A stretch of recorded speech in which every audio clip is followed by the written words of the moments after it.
grab a cup or 5. Don't do 5. Okay, maybe not 5. Maybe you're already on your 4th cup. I don't know, the numbers seem high. This next story is for you. There's been a lot of buzz about how much caffeine you should be having, so Dr. Darien Sutton is here to cut through the confusion because, you know, it seems like every week we're talking about coffee's good for you. Oh no, too much caffeine is bad. So glad you're here. When it comes to caffeine, what's the bottom line? We're listening. 5 cups is a little bit too much. That's the bottom line, Okay. Sam. So we'll get I'm learning more and more about you each and every day.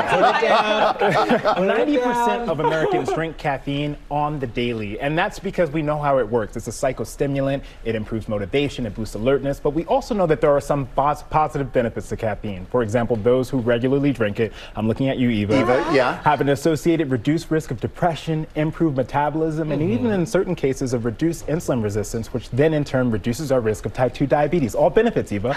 But with that being said, it's still qualified as a stimulant. So that's why you have to be mindful of those risks that we talk about, increasing heart rate, blood pressure. And for those who use it regularly, you can even have withdrawal symptoms like increased risk of anxiety and, of course, as we know, headaches. How much caffeine should you stop at? And is there a difference between like a Diet Coke and an energy drink? That is true. So all caffeine is mated differently, essentially. So where you're getting it matters. So when you look at, for example, a cup of coffee, that's about 100 milligrams of caffeine. Okay. And then certain teas also have caffeine in them. Black tea, stronger than green tea, 40 to 50 versus 30 milligrams. So where's the limit? So the Food and Drug Administration qualifies a safe limit at around 400 milligrams of caffeine. Oh, okay. Now, you're saying okay, Sam, but you're nearing that limit. So we want to make sure you're paying attention. He lives life on Yes. Look at his hands just shaking them. Oh, okay. That's a good shake. That's a good day. No, but I think that's important for people to understand. Yeah. That's 4 cups of coffee, and maybe not 4 mugs, but 4 cups. Yeah, and the average American has about 130 milligrams. So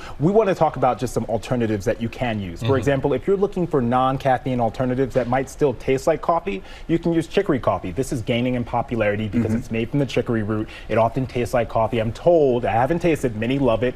Golden milk has turmeric, and then I've got some samples here for all of us. This is yerba mate tea. So this has caffeine in it, I already Sam. know I don't like this. I promise you I will try it. I'm sorry. I promise you I will. We'll use Will as a taste test. So it has caffeine in it, but it still has some beneficial compounds that Tastes can be like iced associated tea. with reduced inflammation and other positives. And thank you for bringing it. I want to come back and talk more about this because what I learned about energy drinks from you is something we need to share with people as well.